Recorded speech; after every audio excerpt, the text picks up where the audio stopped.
Hello, my name is Don Carson. I'm one of the art directors here at Mighty Coconut, working on the Walkabout mini golf course designs.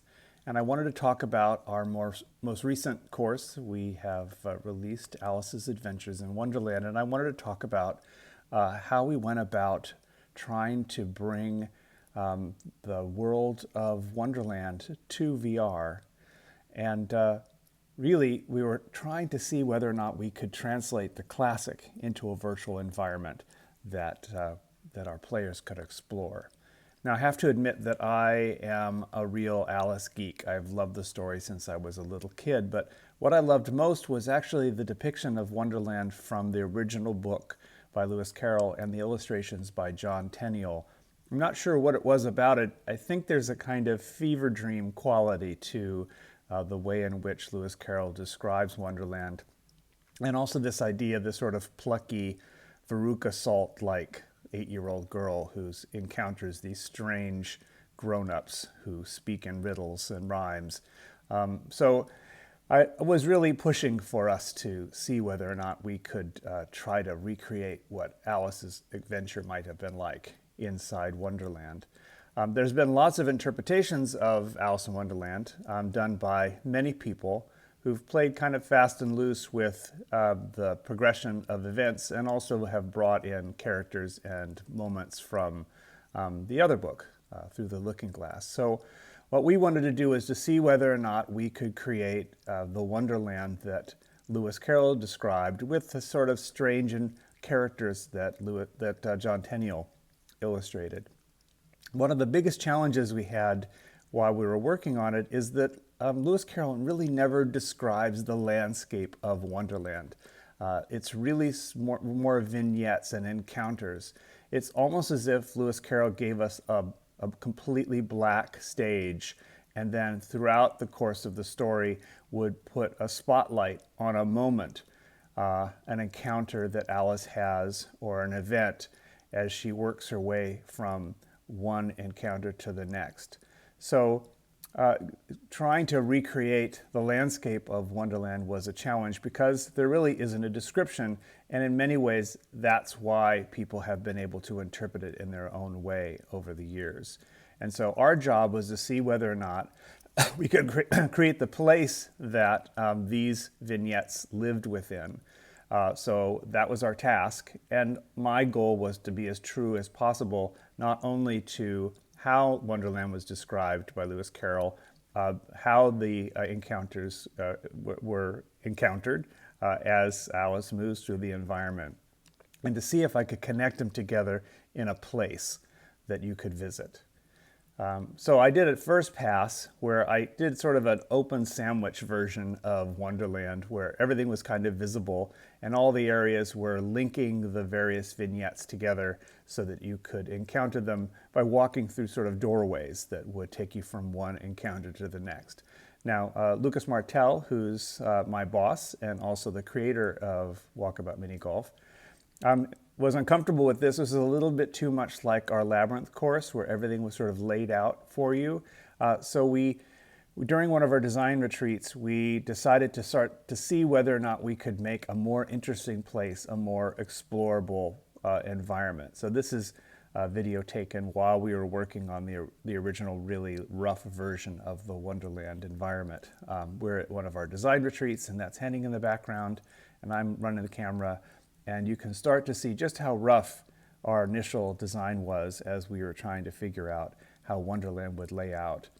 And so this was our rough gravity sketch version. It was starting to feel really good. And one of the things we did was we really embraced this idea that Wonderland is underground, since originally Lewis Carroll did a handwritten book for Alice Liddell, the little girl who inspired the story, and he called it Alice's Adventures Underground.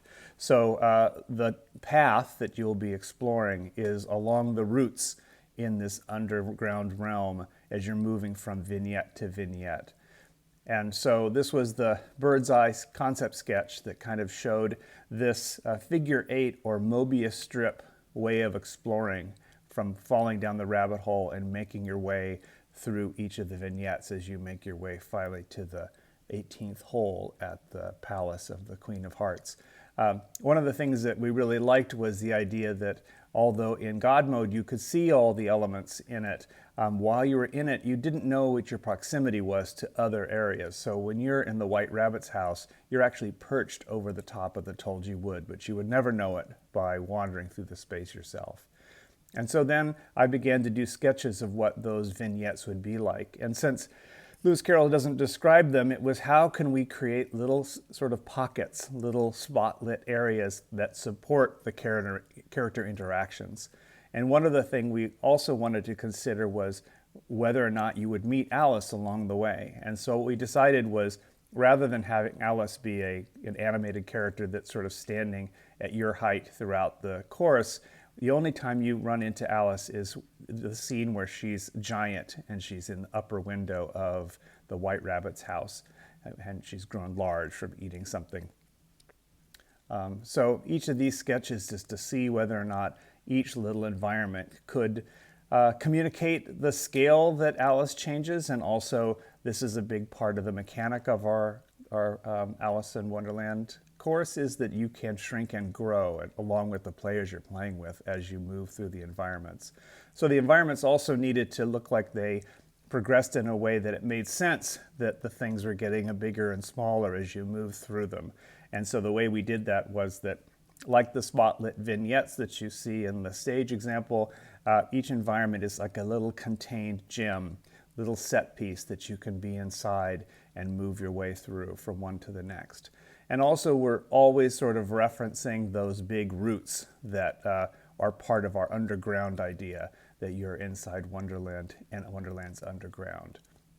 We also wanted to do sketches and concepts for what the stuff that populates Wonderland looks like.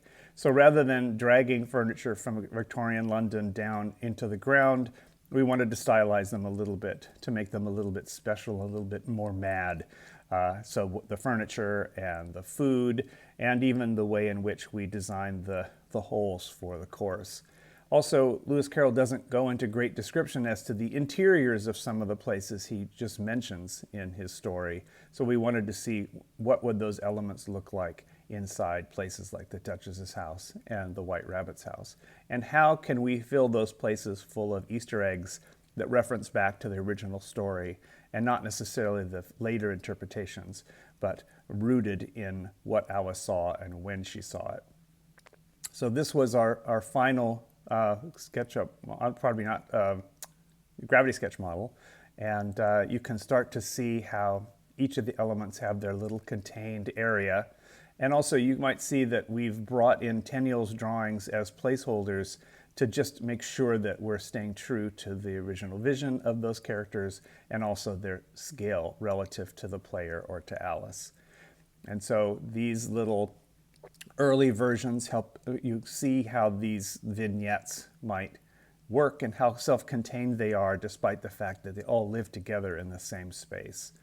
And so whether it's the Duchess's house tucked with her garden in the roots, or it's the Queen's palace and her garden, everything has its own little scene that you get to encounter and explore and discover. The other thing we wanted to do is kind of retain that idea that, like that black stage, that each of these environments are spotlit. And so the way we did that was we poked holes in the dirt ceiling of our underground world, and the holes brought daylight in that just happened to shine a light on each of the environments. So this gave us that theatrical quality that made it dreamlike, while also having a reason for why the lighting, the daylight is having to be just on these sort of spots, these vignettes. Then Zach Alexander, our senior graphic designer, he did a pass where he tried to bring that sunlit underground world that has a dreamy quality and those God rays that kind of make it magical and special. The other challenge was, how do we turn John Tenniel's drawings into a low poly Walkabout versions of the characters that would run on any VR headset? And so a lot of work went into how do we distill the characters so that when you meet them in Wonderland, you feel like, oh, I'm finally getting to meet the White Rabbit or the Dodo or the Duchess as depicted in the original story, and not necessarily how it was depicted or interpreted by other versions of the story in other films and books. And so the early pass was to sort of carve out these very, very simple versions of the characters. And these are my initial, very early placeholder versions of the characters. And you can see them here. They're very simple, very low poly, but hopefully capture some of the energy that you find in those original drawings. And then Laura Krause was responsible for then taking the characters and then adding detail, and Nate Terhune did the animations. And the idea was that not only did they look like the characters, that the things that they were doing were what you would expect for them to be doing when you encountered them, all still while remaining in sort of our signature low poly style that Walkabout's known for. So as you move through Wonderland, these vignettes try to recreate the moments you meet the characters, but also we have to remember that while you're in Wonderland, you're also in a miniature golf park. So is there a way in which the characters being there is an excuse for you to be able to have an obstacle like the caucus race that's happening around the feet of the dodo, or you are underneath all the giant mushrooms while you meet the caterpillar. You get to see the cantankerous cook and her pepper-filled soup that she's making, and the Duchess impatiently sitting in her kitchen with the broken plates. And finally, you get to see the cantankerous Queen of Hearts and her sort of browbeaten husband, the king, as they appear on hole 18 in the court of the palace. So all of our environments are very, like I said, low poly and very much in the style of Walkabout. But we wanted to see whether we could capture the essence of what it would be like to explore Wonderland if Wonderland linked those various vignettes together in a form of a place while staying true to this underground idea and this spotlit idea. So each place that you go feels like a little theatrical set. The lighting is very theatrical.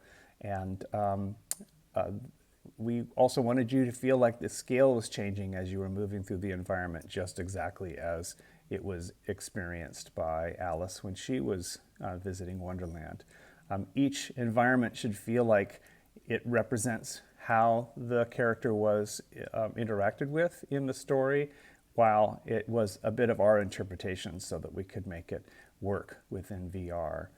So as you're moving through the space, you go in and out of environments, and they're supported by the characters and the props that you would expect. So the two places that we actually brought in some elements from another book was both you do get to meet the Jabberwocky and you do get to go through the flower garden. Both are characters that appear in Looking Glass.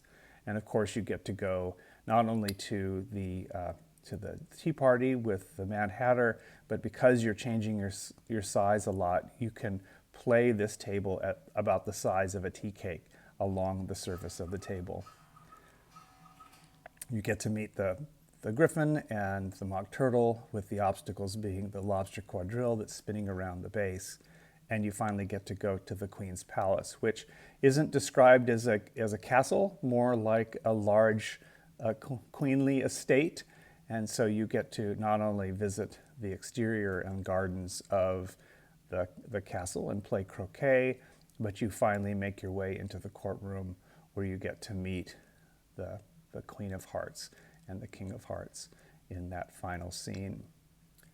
So there was a lot that I learned personally when it came to interpreting a story as classic as Alice in Wonderland. And I think one of the things that I learned was that you can be as true as possible to source material, but when the source material is so wide open as far as its sort of lack of description of the environment, you can't help but have to make decisions yourself, doing your best to see whether or not you could stay true to the environment, but also bring to it, to fill in the blanks, bring to it some sensibilities that you feel help support those characters.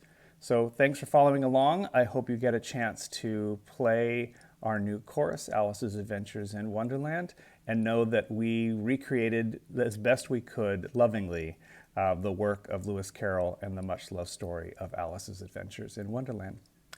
Thank you for following along.